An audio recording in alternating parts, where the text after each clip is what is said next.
Hello and welcome to SweetSpotDFS. This is your DFS strategy video for the 2021 BMW Championship. Hopefully you had a chance to watch the preview video I put out yesterday, as I'm going to cover a lot of information from that video in this one without much explanation. If you haven't seen it, don't worry. I'll link a video top right hand corner. Go ahead, drill down on that, watch the video, come back after you're done, and you'll have a really good idea of what I'll be talking about in this one. But if you've been here before, you know exactly what I'll be covering. I'm going to be looking at marquee tee time pairings as well as anchor buckets to find our anchor plays. And if you've watched my Wednesday videos, the prize picks videos, I usually give out my top 3 golfers of each salary range. That's your 10, 9, 8, 7, 6K range. 3 golfers from each of those who are my favorite plays. That will be the goal of this video going forward. Finding each 3 of those golfers and then building lineups. As many lineups as we can around them.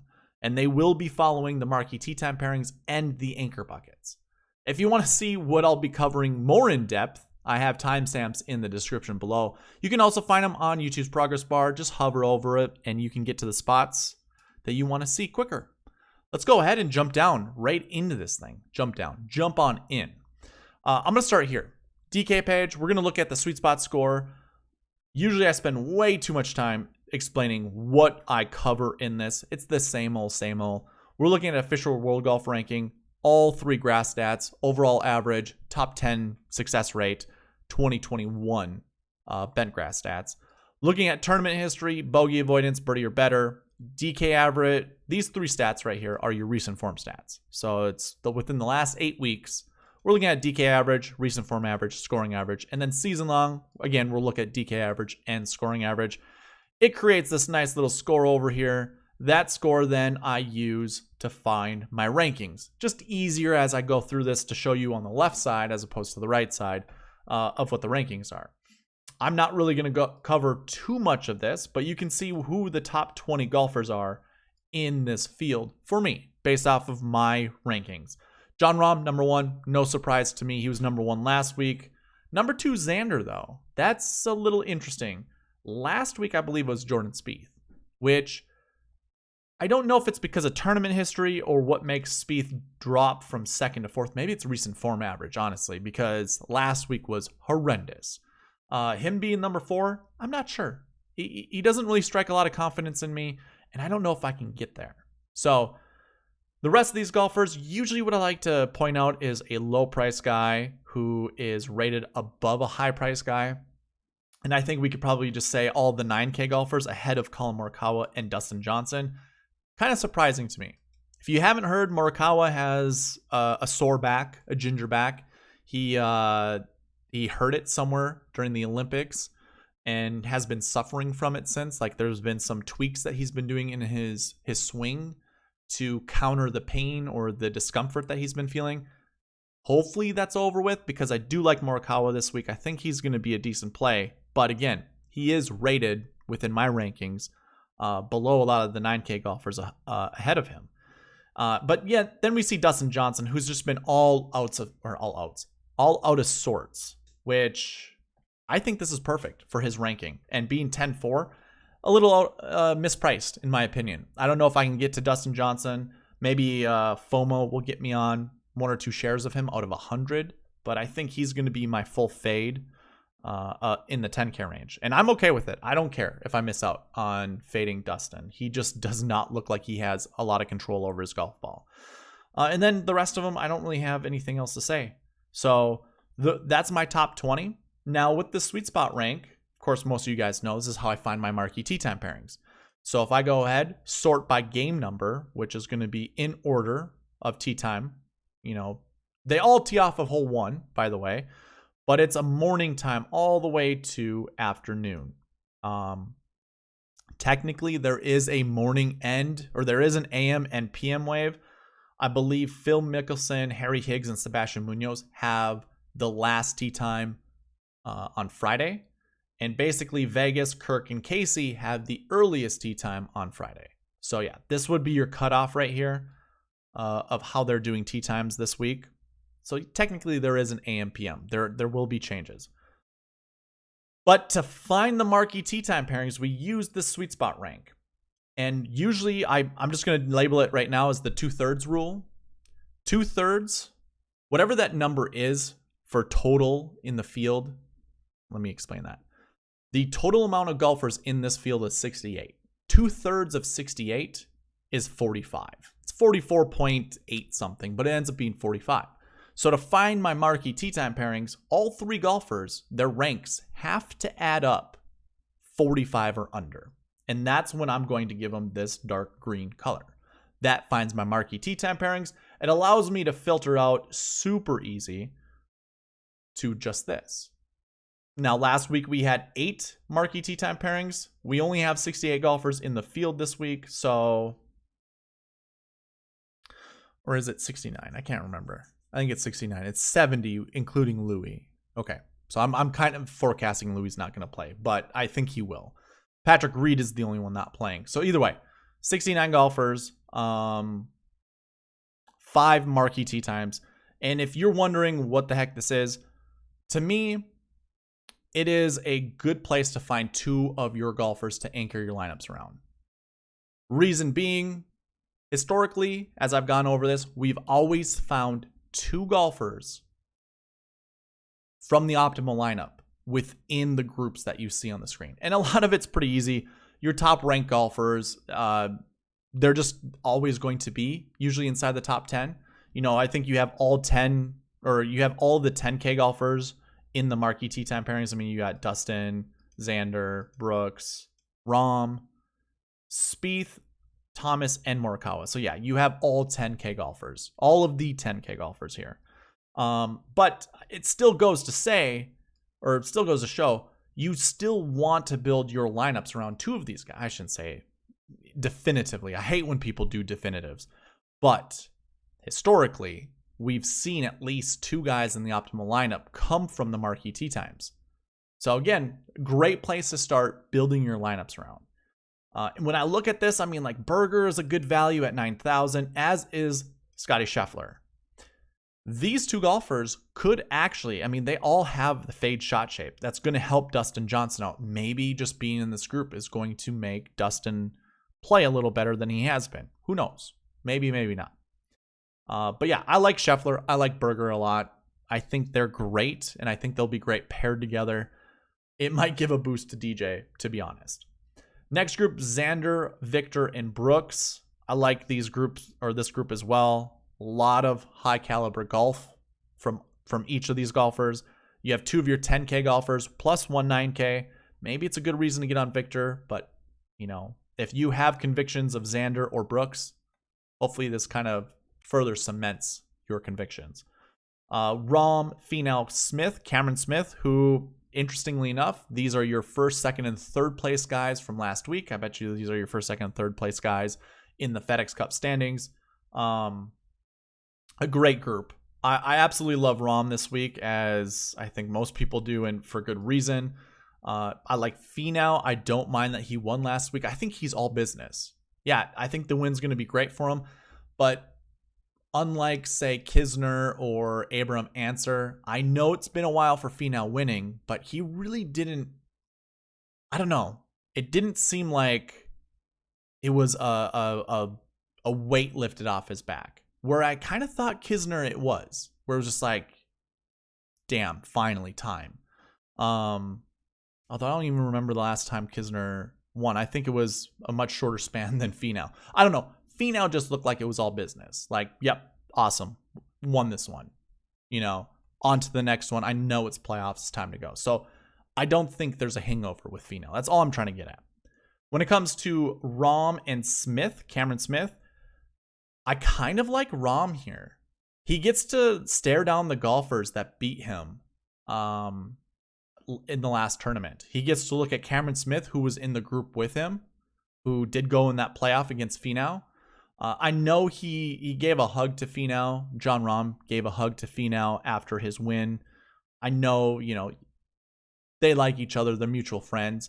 But I think the competitive side in Rahm, super competitive, is going to look at these 2 guys and go, you're not beating me this week. I'm going to make sure Thursday and Friday, the rounds that I'm paired with you guys, I'm going to beat you into submission. That's how I feel when I know golf can go any way, but when you're in control of your ball, kind of like Rahm is, I'm going to be super surprised and disappointed and frustrated if Rahm doesn't pull off another top 5 finish. I honestly think he's going to be your leader after round 2. It wouldn't surprise me if he was your leader after round 1. I obviously anything can happen in golf. Don't get me wrong, but if he can control the golf ball at will, like he did at the Northern Trust, and he has that, you know, feelings of revenge, if you want to call it that, watch out. I think Rahm is just, he is suited to play this tournament well. But I think any 3 of those golfers, you can make your convictions with them. I like them all. So I'm not trying to convince you to play Rahm over Finau or Smith, although I kind of am. I still like Finau, and I still like Cameron Smith. Cameron Smith, all-around good golfer.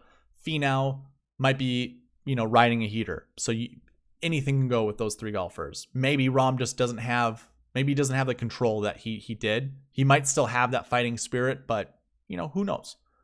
I still like Rahm. Spieth, DeChambeau, and English is your next group. You can cross me off of Spieth. And I honestly think Bryson is going to revel in Spieth's misery. I don't really get the sense that's who DeChambeau is generally. But obviously there's always this negative press, negative talk within the press, or just within our industry, the DFS golf industry, that a lot of people hate DeChambeau, or a lot of people think he's kind of a tool or whatever. With Jordan whining out on the golf course, I think DeChambeau gets to go, at least I'm not the craziest one here. You know, I think this is going to help DeChambeau. And I don't think Harris English, I don't think he's going to be that affected either. You watch him ever golf, he's just sitting there just chewing on his gum. Like, nothing affects him. It's just him and his bubble gum out there. I love Harris English. The guy is cool, calm, collected. He's going to look at Spieth whining and getting upset, and he's going to be like, what the hell is wrong with you, man? You know, for whatever reason, I like DeChambeau. I like English paired up with Spieth for whatever reason. Call me crazy. It probably is a crazy take because I'm talking about crazy people. So minus English. The next group is Justin Thomas, Morikawa, and Patrick Cantlay. Nothing bad to say there. All really good ball strikers. I really like JT this week. So JT's putting, I shouldn't even say his putting splits, but his Bentgrass average. I think earlier in his career, we would have said that he's a Bermuda specialist because he had obviously won at the Honda Classic, which was at the PGA National. That's a Bermuda track. I think Quail Hollow at the time they played that for the PGA Championship, that was also Bermuda. For whatever reason, his putting stats, obviously he's been putting really bad prior to last week's tournament. But I'm kind of I was on Thomas last week for the main reason that they're on a different grass type, and that might change his putting perspective. I know he changed to a trusty putter that he won the PGA Championship with, I think. But I honestly don't think that's the full story. I know we're going to be made to believe that, but I think it has a lot to do with the fact that he's putting on Bentgrass. And I think in order to win most of your championships, most of your majors, you're going to have to learn to putt on Bentgrass. The Masters is always on Bentgrass. The Players now is always on Bentgrass because that's no longer in May, and they reseed it with Bent. Obviously, he won the Players. I think he's just tooled now to play on Bentgrass golf courses. Whereas I think Bermuda and POA is kind of getting in the way of him putting well. So I like him this week. And a lot to do with more so his putting on Bentgrass than anything. Because he's still a really good iron player. There's more to that story. By the way, I will be having a second strokes gain video, and it's going to highlight how the DFS industry is getting strokes gain wrong. Justin Thomas is a really good case study, by the way. Why his iron game is so good? It's primarily because he's a terrible off the tee golfer. So I'll get more into it in that video, but I just want to give that little teaser here. Either way, Morikawa, little I'm a little worried about his back. I don't know what that's going to be like this week. If you are cautiously pessimistic, I don't know if that's actually a phrase, but we'll make it up here. If you're cautiously pessimistic about a back injury, you have every right to be, because in golf, the main thing that can debilitate your golf game is a bad back. It shouldn't say the main thing, but that is like the number one thing. And it's hard to heal from a bad back when you're golfing, because that's the main part of your body that's being used in your golf swing. So it's either you don't practice and you rest up to get it healed, which might make you a little rusty, or you just try to play through the pain. And he's young, he probably can heal through it, so no big worries. But these are your marquee tee time golfers. Oh, by the way, I don't have much to say about Cantlay. He's a machine. He's really good on bent grass. Play him at your own will. But yeah, that's the marquee tee time pairings. A little long-winded, but hopefully you guys were entertained and enjoyed the content. From here, what I want to do is talk about the anchor buckets. So let me open this back up so when we come back to it, we can just start talking about some of the golfers within these buckets. But I'm going to go by salary, leave that there. Okay. So when it comes to our anchor buckets, I'm going to throw a filter on this and it's already going to be filtered out. But what I want to see is I'm first going to be looking at these two columns. Projections and max ownership. That's really max exposure. These numbers are fed in by the success rate that this bucket has, as well as the strength of field that's applied to this bucket. Now let me scroll up. Each bucket, so of the last year bucket, this whole score is going to equal the total. So this score right here is going to equal the strength of field this week. And by the way, strength of field 716 right here. If you wanted to make an argument about strength of field this week, last week was the highest, strength of field outside of the players in two of the major championships this last year. I would say that this per player, there's more strength of field points per player than there was last week.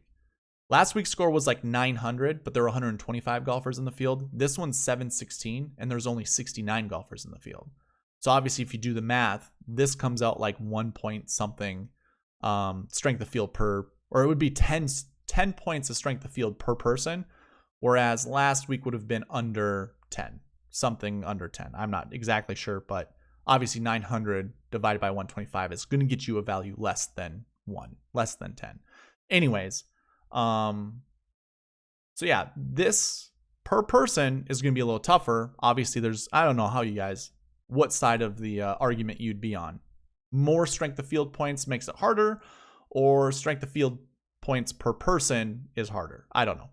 It really doesn't matter to me. It's still going to be a tough track. You've got all your best golfers here. That's the main important thing.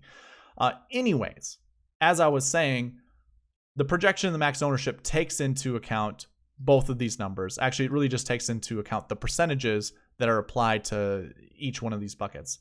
And I know this probably is a little confusing to look at. If I had the filters on to show you, it'd be, okay, let's just do that. I have all the filters ready, but it doesn't matter. You guys can see what they are. I'm just going to go ahead and remove them, make this a little less confusing. I realized I couldn't do this without actually talking about it. So anyways, if I take all of these out and just look at the last year bucket, see I only have the 6 buckets for the last year stat. If we total these all up, that equals 716. And that is everybody in the strength of field.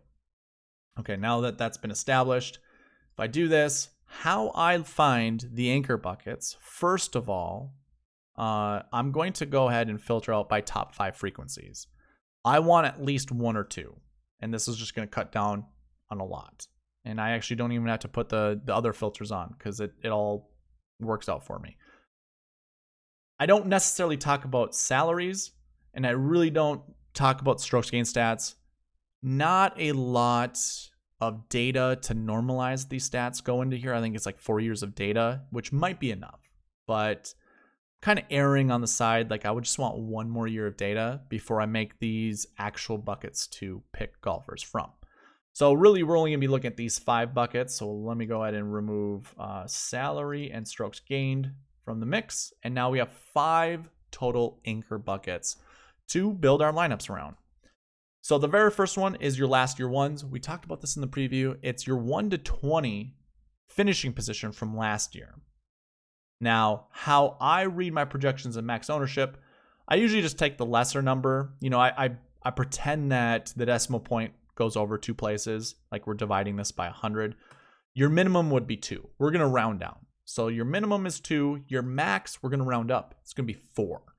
So for last year ones, we want to pick somewhere between 2 to 4 golfers. And if we look at our last year ones, not a lot of golfers in this bucket. We have 15 total.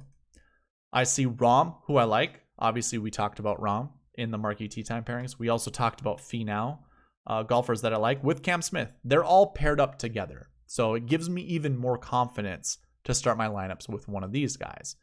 You do have DJ, you have Morikawa. If you're on those guys, here's more proof that you want to play them. And I will be playing them. I just probably not as much as I want to play Jon Rahm or even Tony Finau, Cameron Smith. But I also really like Rory McIlroy. We talked about Cantlay in the Marquee Tee Time pairings. That's a good note to make. Rory McIlroy, not in a Marquee Tee Time pairing. So I don't know exactly who he's paired up with right now, but you know, it's not.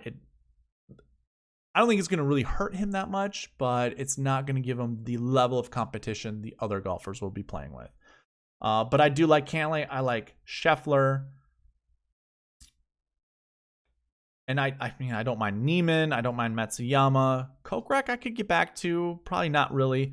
Out of all these golfers that are 8, or let's just say 7K and below, I really like Sebastian Munoz the most. So when it comes to last year ones, again, we need to pick somewhere between 2 to 4. You have a ton of high-priced golfers. I want to remind you guys, we can actually have all 3 top, 10K golfers finish inside the top 10. It doesn't mean you can roster all of them. So although I do say there is a minimum of 2, a max of 4, be smart with your lineup construction. That actually could change. You want 1 to 3, where 2 of these guys could finish top 10. DJ could finish 10th place. Rahm could win this thing. That doesn't mean you want to play DJ. You probably will lose out on winning the GPP if you went Rahm and DJ. But I do feel confident that we're going to have more than just 2 golfers from this bucket finish inside the top 10. So I would definitely open up, the rest of your lineups to any of the guys under 10K. But do be mindful of that. The more 10K golfers are in a bucket, the less likely we can actually pair up, the minimum or the maximum that I'm projecting. You're just going to be stuck with just one of them. So just be mindful. We always have to be mindful of that stuff. Your next bucket, last week ones, that's the 1 to 20 range from last week. So whoever finished top 20 last week, that's who we kind of want to build around. And if we take a look, we are at the min is 2, the max is 4. So somewhere between 2 to 4. Again, we have 3 10K golfers. And again, these 3 guys could finish top 10, each one of them. And if that's the case, you're not going to be able to own, you probably won't be able to own 2 of them. You can only choose 1. And if that's the case, then you just want 1. So maybe the minimum is 1. Now, this obviously all changes my perspective when there aren't as many 10K golfers, but we have to be mindful of salary. So either way, to me, I'm still picking 1. Maybe I'll pick 2. I think you could start a lot of your lineups with Rahm and Thomas. I know that might be a little crazy. I've already built some of those lineups and they look good. So I will show you those at the end of the video. But again, we have Tony Finau, Cameron Smith. They just follow Rahm with the buckets that they're in. I mean, if I'm making a bet and I don't even know what your odds would be. It'd probably be, ridiculous where you're not going to make a lot of money back. But these 3 golfers, to top 5, any one of them, I'd put money on that. Of course, I'm not going to make a lot of money, but I do like the fact that they have a really good possibility of finishing top 5. Going down from there, though, I mean, well, first of all, I like Xander. I like Thomas. Cantlay, like I said, he's a machine. I have nothing bad to say against him. Connors, really good ball striker. Sungjae Im is kind of... His last two tournaments were good tournaments when it comes to his off the tee game. I'm still a little reluctant to play him. He just, for whatever reason, it just doesn't have that spark. But at $8,000, I could take the risk. I think that's okay. I don't really care for Lowry. Bradley's okay. I do like Noren. I like Na. And I also don't mind EVR or HV3. Like, I think with their momentum coming into this tournament, it's pretty good. And if you wanted to, you know, make any of your tee times with or make any of your lineups with those guys, I think it's okay. You do have some min price guys here that I actually don't mind. I'm probably going to stay away from Streb. He's not very good on Bentgrass. In fact, neither is Hudson Swafford. So I'm probably going to hesitate with that. And I'm also going to hesitate with Higgs. Like, his Bentgrass stats are terrible. You can't see them on the screen. Let me scroll over. There you go. Overall bent, 2021 bent, nothing looks good for Higgs, Streb, or Swafford. Like, probably going to stay away from those guys. Hoagie, we can make a compelling case with. Yeah, those are your last week ones. Again, we want 2 to 4. We have more 6K options we can choose from and some 7K options. So I think we could get to, you know, 2 or 3 golfers pretty easy if we were picking golfers from this. Our next anchor bucket are course history 1 golfers. So we want somewhere between 3 to 6 golfers from here. And I'm guessing we're going to see a ton of 10K golfers. So it might even mitigate that number a little more. So course history 1s, these are what, your 1 to 20 range or 20 to 40 average finishing position at this tournament. And course history, I should always remember, this is tournament history for this tournament. I'm sorry if that confused you guys. Yeah, we have 5 10K golfers. Again, we could see more than one 10K, which would, you know, reduce the amount of golfers you want to pick from this bucket. But if I'm being honest, I'm skipping Spieth. I don't care for Spieth. I do like JT. And then it's Morikawa for me for the other 2. DJ, I have question marks with. His game just looks awful. And Koepka, I don't mind, honestly. He surprised me a little bit at the Northern Trust, which, you know, with his knee and everything going on, I shouldn't say everything. There isn't anything else going on other than his knee. I just don't have that much confidence in him. But I've never really been a huge fan of Brooks, so maybe a little bias is showing, a little bias is coming through. I will play Brooks. I just won't play him as much as I'm going to play Thomas or Morikawa. But I will say I'll play more Brooks than I will Spieth or Dustin Johnson. I think that's the best way I can put it. But then we have Finau here, McIlroy. Now we finally see Bryson. We haven't seen Bryson yet, but it's good to see. We also see Cameron Smith once again. So Cameron Smith and Tony Finau showing up in all of these buckets that we've been talking about, all these anchor buckets. I don't mind Hovland. A lot of good AK choices. I like Answer, Simpson, English, Im. Here we have Kokrak again, and Keegan Bradley showed up a second time, I think, so might as well mention him. Noren. I do like Harmon. Probably staying away from a lot of these guys here. I do like Carlos Ortiz. I like Chris Kirk. Now, Chris Kirk, $6,300. I think one of the big things that I liked about Kirk, it wasn't his Bentgrass stats, unfortunately, but I think it was his recent form versus his baseline, if I recall. Or maybe it's just his recent form. Or maybe it's neither. I think I just got enamored by his off the tee stats. That's probably why. And the reason why I like off the tee to me gives you the most confidence. Okay, so he has positive off the tee, positive putting. I like that. I don't like the fact that he's losing tee to green. So maybe I should take that back. Mackenzie Hughes, on the other hand, all positive stats except for putting, but he's known to be a good putter, so I don't mind this. Again, this is his recent form versus baseline, so positive numbers are good, negative numbers are not. That means you're playing worse. Negative numbers would be playing worse than your baseline within the last 8 weeks, and obviously positive is good. So yeah, I also really like Na. I don't know if you've seen that. Noren looks really good as well. Sergio. Okay. I guess I wasn't really paying attention to Sergio or Billy Horschel. All those golfers playing a little bit better than their baselines over the last 8 weeks. So interesting. I will have to keep in mind Sergio and Billy Horschel. And Billy Horschel is definitely a bias thing for me. I don't care for Billy Horschel. So maybe I'll have to play him. And then we're going to get into the recent form bucket. So recent form bucket 1 is that 20 to 40 range. We're looking to play somewhere between 2 to 5 of these golfers. I think the min at 2 would be pretty good. So let's look at recent form 1s. Probably find a lot of 10K golfers here as well.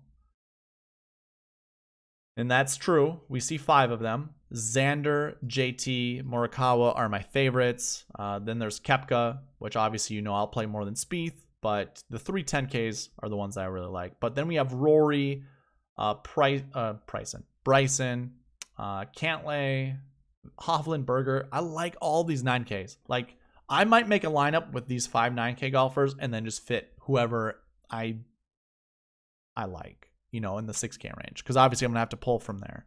But yeah, I like those guys. And I also really like Scheffler. So I'll probably join him into the mix as well. In fact, I might do a lot of balanced builds with some of these other guys. Because I like Burns, I like English. Either way, we need to select 3 to 5 of these guys. There's my guy Munoz. We already talked about Horschel.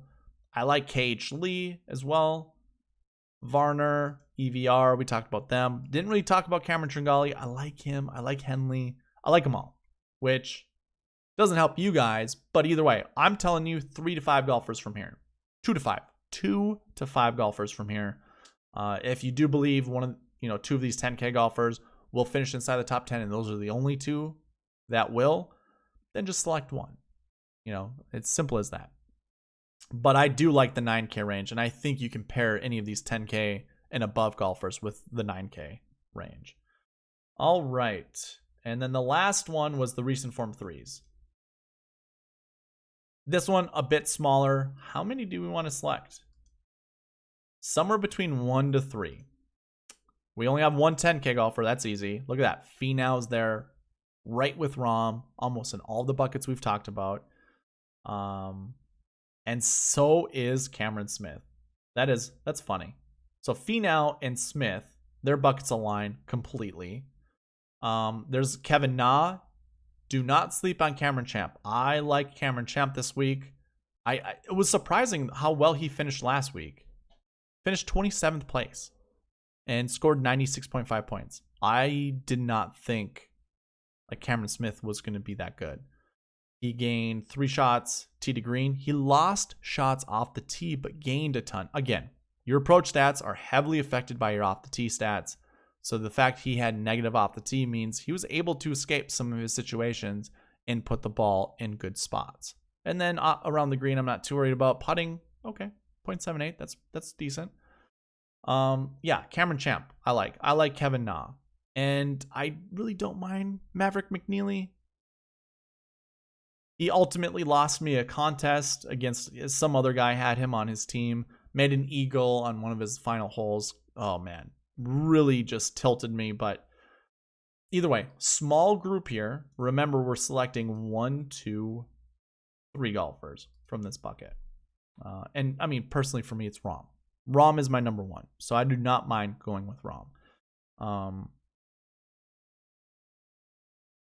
So with all of this information, what I ended up doing is I went and I created a player pool. I haven't done this in any of my other videos, but I thought it would be smart to do that. And then just pick my favorite players from here to build lineups with. So that's what we're going to do. We're just going to select the golfers that I like. So as I go here, I have them built off of the buckets. Last year 1, last week 1, course history 1, recent form 1, and recent form 3.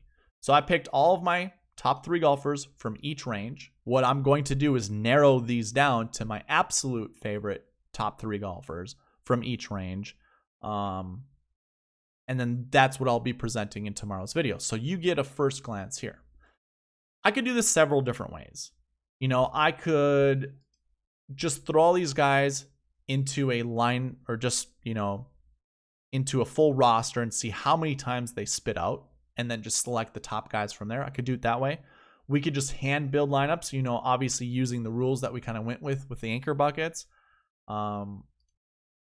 If we take a look, last year ones, we want somewhere between 2 to 4. So what we could do is say, okay, I like Rahm. We're starting with Rahm, and then we're dropping to McIlroy. There we go. We have our 2 golfers from this range. We don't need to go any further, but if we do like a third or a fourth, let's say Sebastian Munoz, I can grab him here, bring him over to my lineup construction page, start my lineups there, and then try to fill in with the rest of the rules. Obviously, picking Jon Rahm means he's going to be selected in all of the other buckets going across, whatever buckets he's in. Same applies with like a Rory McIlroy. So obviously, I am hitting these buckets while also selecting him just for the last year 1 buckets. And obviously, Sebastian Munoz, boom, I have that. So if I look at recent form 1s, I already have 2 selected. If I go to the rules, it says somewhere between 2 to 5. So I already have 2 selected. I don't need to select anymore, but I could if I wanted to. Let's say I like another person here. Maybe I like KH Lee. I want 2 6K golfers. I got it right there. I can build lineups. So we can do it that way. The first way that I explained, I've already done. So I've done a count. You can see how many times they've been selected of the golfers I chose. So just by numbers alone, Rahm, Thomas, and Morikawa are my favorite 10K golfers. We kind of knew that by what I was talking about them in the anchor buckets and marquee tee time pairings. If we drop down to the 9K range, just going by numbers, we have Finau, Cameron Smith, and Rory McIlroy, which again, I've been touting up Rory quite a bit. And every time we see Smith and Finau, it's like, oh, there they are again. There they are again. So just by numbers alone, those would be my top 9K guys. Going down to the 8K, it looks like a bunch of guys at 2 or more. Personally, I like Scheffler. I like Harris English. We already talked about that. And to me, it's probably really close between Im and Matsuyama. But since Im is so much, I mean, there's quite a bit of savings between Matsuyama and Im. I'm going to select Im. And then going down the 7K range, Kevin Na, Kevin Na shows up 3 times. And then we have a few at 2. I like Noren a lot. Actually, we don't have a few. We just have one more. And Harman. So those are your 3 7K guys that show up a lot. Obviously, I really like Champ. I do not mind EVR, Tringali, or HV3. And then 6K range, Munoz, Hughes. We talked about those guys. I did already mention KH Lee, Kirk, and Carlos Ortiz. I don't know if I really said anything about Carlos Ortiz, but we could just pick KH Lee since we talked about that. And I could go like this. That could be my way. In fact, what I will do is copy them and put them right here. So I have 310, 39, 38, 37, and 36. So here's kind of my preliminary. But what I want to do is just build lineups with these golfers, kind of using these rules. So I'm going to start with Rahm. He's definitely my top. And I'm just going to go with Rahm and McIlroy. I like these guys quite a bit. So I'm going to go here into my lineup construction page and boom, start it that way. And of course, I will actually grab Sebastian Munoz. I like Munoz. He's going to be my 6K golfer over here. Gives me $7,400 to work with. So let's go ahead and just, okay, we don't actually have to look at all of the ROMs, but it helps us figure out how many we want to select from each. Let's see, Rory as well. Okay, so let's see. I think we have our last year ones covered. How about last week ones? How many do we want? We want somewhere between 2 to 4. So we have one already selected. I don't really want to select anyone from the 9K range, but Kevin Na. Let's go with Kevin Na. I like Kevin Na. He can go right here. Doesn't really hurt us with salary. Actually, kind of not terrible. Pretty good.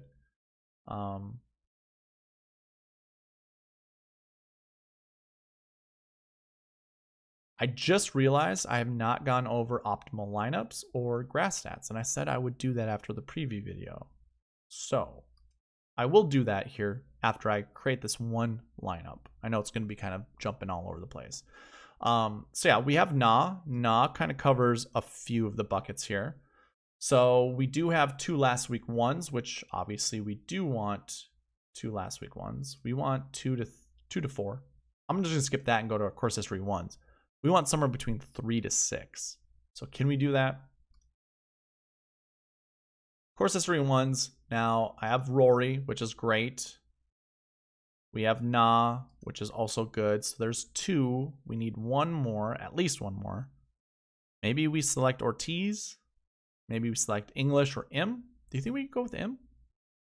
Because I probably can select Mac Hughes down here. Let's try it. Ooh, I don't think Mac Hughes works. He's 6,900, right? Yeah. Okay. I think then what I would want to do is go Carlos Ortiz. And that gives me enough for Sungjae M. I don't think I really want that though. I think just go with Russell Henley. This would give us how many from this group? We have Munoz, Henley, Rory. I think we're okay there. We just need 3. Sure, that works. I don't mind that lineup. Leaving $200 on the table follows the bucket system logic. Henley, I like. Obviously, Na, we talked about Rahm, McIlroy, and Munoz. So I think we already know who our 10K golfers we're going to select. 9. I have 2 7s, 2 6s. I think that's okay. I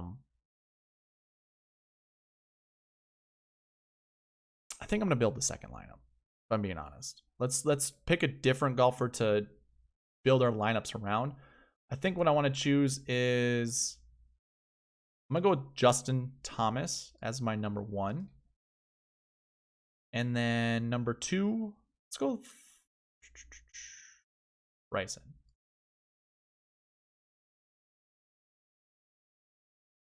Already leaving us a little bit more money on the table. So obviously we have JT and Bryson. So if I look at all of these under them, course history ones is nice to go with. Why don't we just start with course history ones, since we need somewhere between 3 to 6. I kind of want to choose a 10, a 9, an 8, and a 7 maybe from this group. So I'm going to go with English. Throw him there. I think I'm just going to stick with Na. I like Na so much this week. And now I have room for a couple 6K golfers. Why not just stick... I'm going to go with Mac Hughes on this one.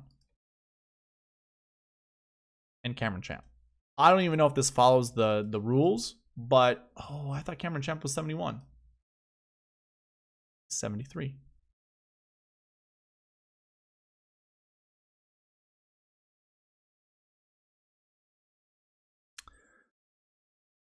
I think I'm just going to go here then. That way, now I have 5 golfers. I'm leaving $600 on the table. I'm okay with that. Maybe I can choose, instead of Hughes, we can go Champ here. Yeah, that works. I like this lineup a little bit more. But yeah, those are 2 lineups we can build. We'll come back and look at the optimizer, see what the optimizer will build. But what I want to do quickly is go over salary construction, and I wish I would have done this sooner. I'm sorry to skip here. Let's go over past optimal lineups really quick, just to kind of give you an idea of where you want to be building your lineups around.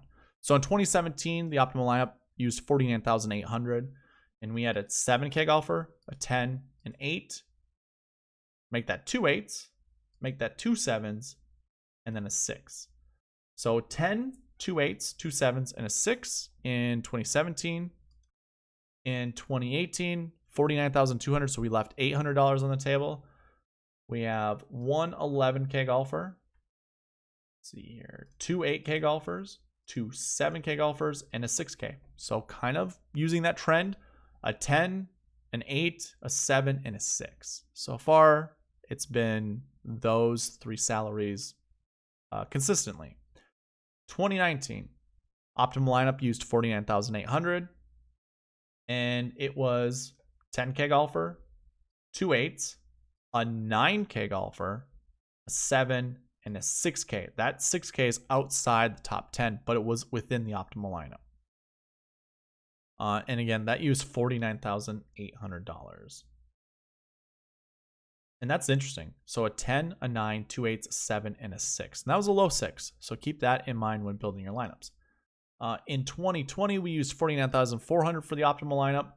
We have an 11K, 3 7s, make that 4 7s, and an 8. So we're not selecting the 6K with this lineup.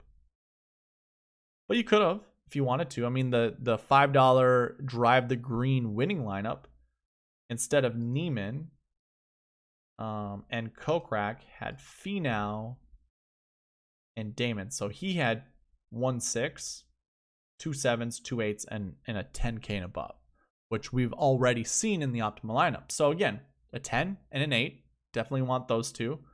And a 7 and a 6 would be just fine as well. In fact, instead of Joel Damon, who scored 57 points, the same amount of points that Sebastian Munoz scored, he finished inside the top 10.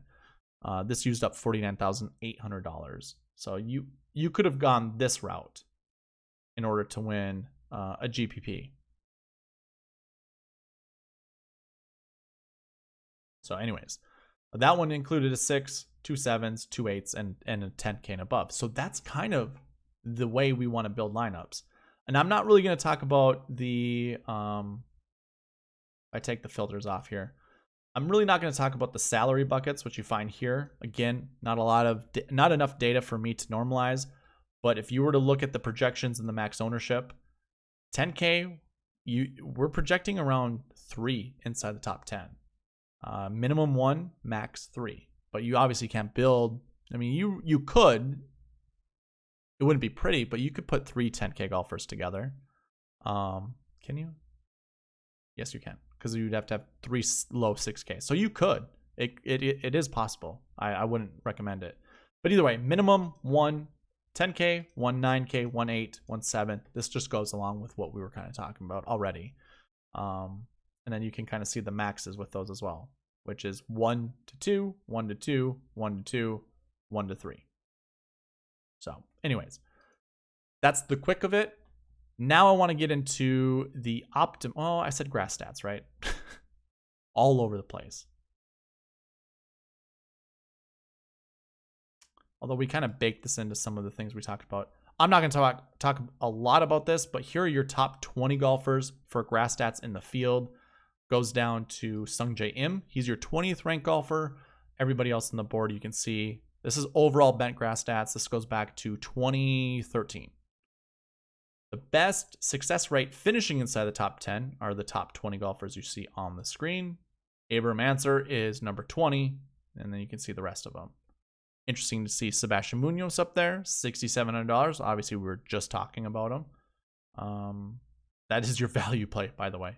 Huge value play. And then 2021 Bent, which I think is a very important one to go with. I think you want to select 3 golfers that you see on the screen.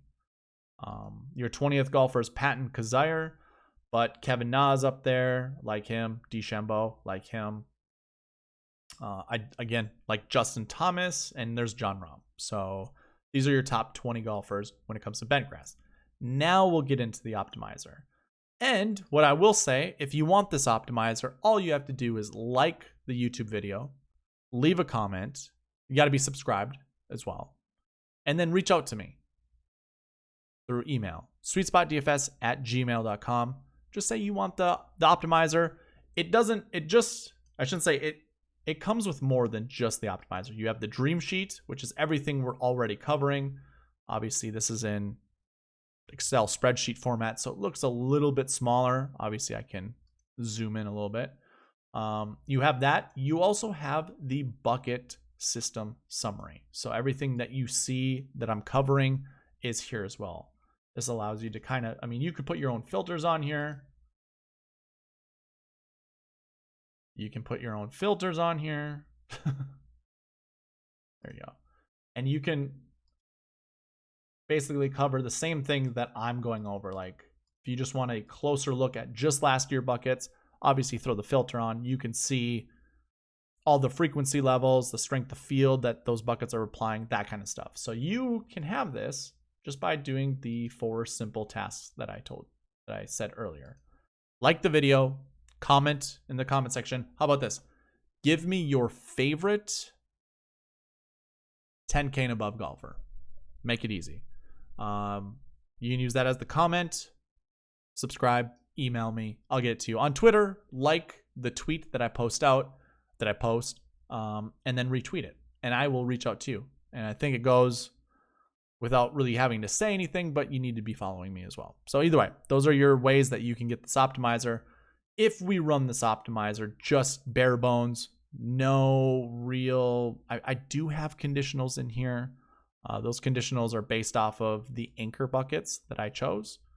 So if I run it, your top lineup is, drum roll please, Jon Rahm, Rory McIlroy, Paul Casey, Kevin Na, Stuart Sink, and Ryan Palmer. These two golfers, not really on my radar. These four were. I like seeing Na in that without even having to try to make it happen. And I like seeing McIlroy. I don't care for Sink and I don't care for Palmer. So what I'm going to do is actually just cast them out. Run it again and see what it comes out with.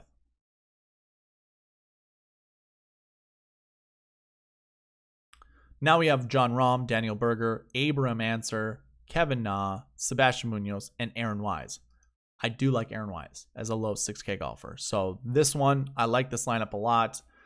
If I wanted to find a Jon Rahm and say Justin Thomas lineup, I've been talking a lot about them. Let's see if we can make it happen.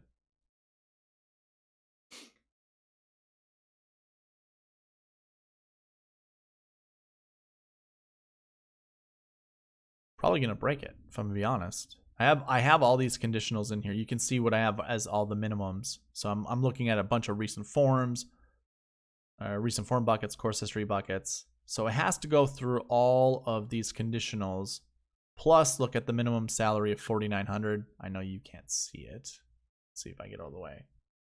$4,900, and the maximum is set at $50,000, obviously. So there's a lot of thinking that this Excel spreadsheet has to do. I might have it set too strict.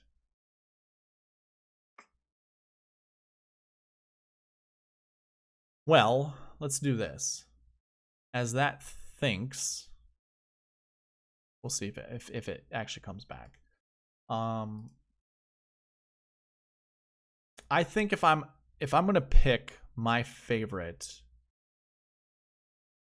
10K golfers, I'm gonna go like this. It's gonna be Jon Rahm, JT, and Colin. Those are definitely my top three. So I'm gonna throw that in this column over here.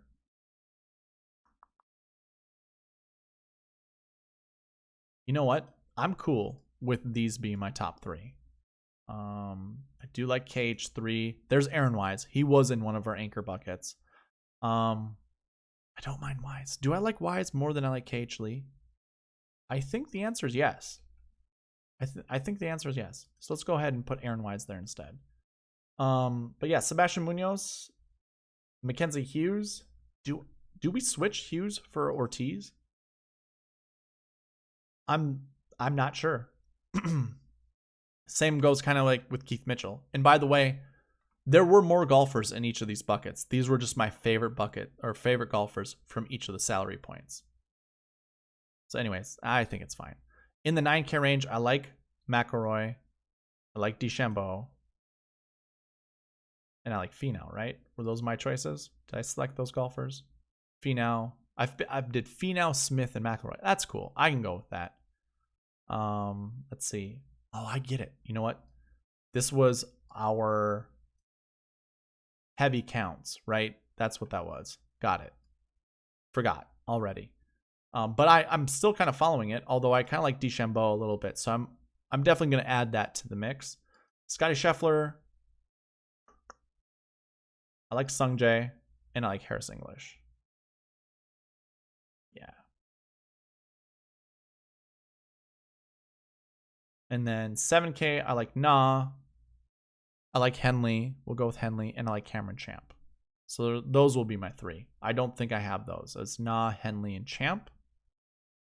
Na, Noren, and Harmon. Okay.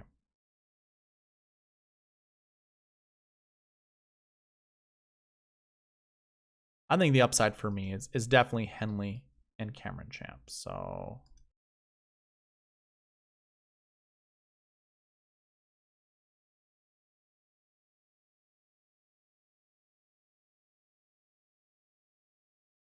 I think I'm okay with this. I mean, Mac Hughes and Carlos Ortiz I might change out, but I think I'm fine with the golfers we see here.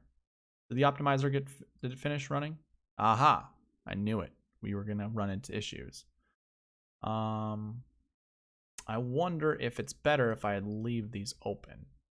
Does it help? Probably not. It does not. So that means I have to open up and make these a little less strict. So how about I just do 1?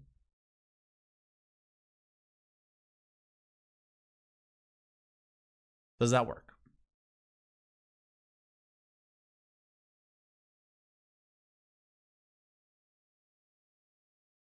I wonder. Oh, I don't think I changed this the salary constraints. That's probably what's going to cause this to overthink as well.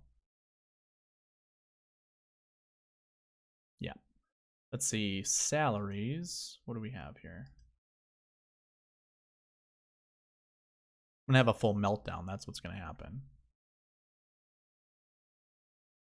Okay. Well, while that thinks, what I'm going to do is go ahead and just highlight all my favorite golfers from these buckets.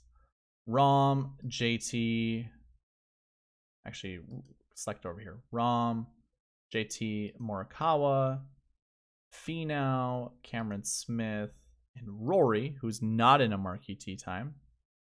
We like Scheffler. We like Harris English. Who was our other guy?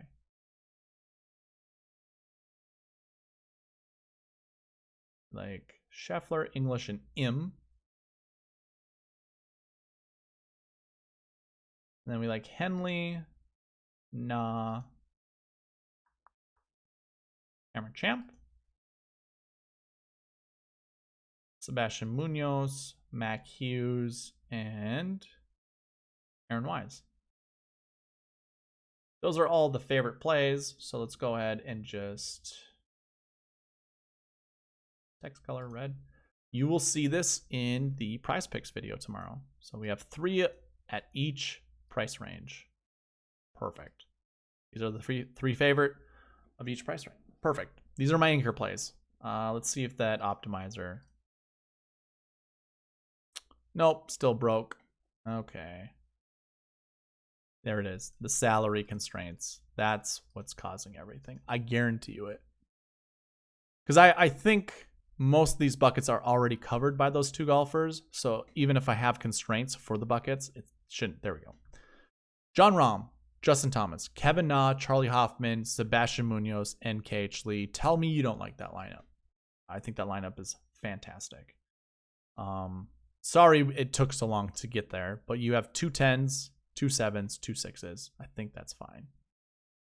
And then if I go like my favorite Rahm and Finau lineup, I mean, these really aren't my favorite. It's just the optimals that are showing up using all the bucket constraints that we had in there.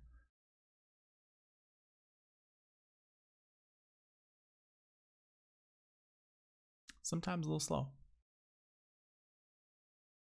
Finau, Answer, Hoffman, Munoz. Let's see if I can make it super strict without really prolonging this video. I think we had 2 for each of these, right?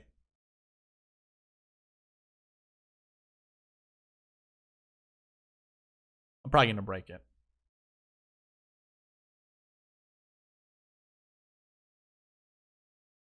And hey, if you've made it this far, thank you for watching. I know this can get slow at times. Trying to make this optimizer work. And there you go. Rahm, Finau, Casey, Horschel, Munoz, and Kazire.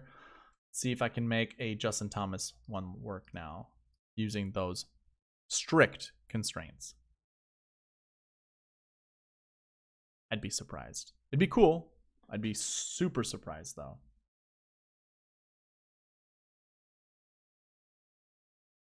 And it works with golfers we chose. Rahm, Thomas, Na, Harman, Munoz, and KH Lee. These were golfers we kind of were contemplating as our anchor plays. So it works out.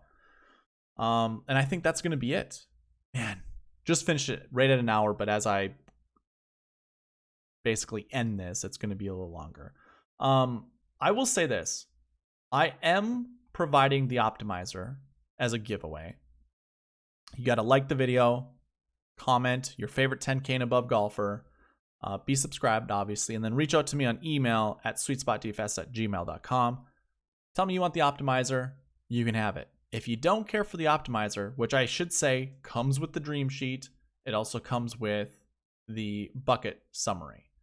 If you don't want that and you just want the bucket summary and the dream sheet, that can also be offered as well. This one should change to 716.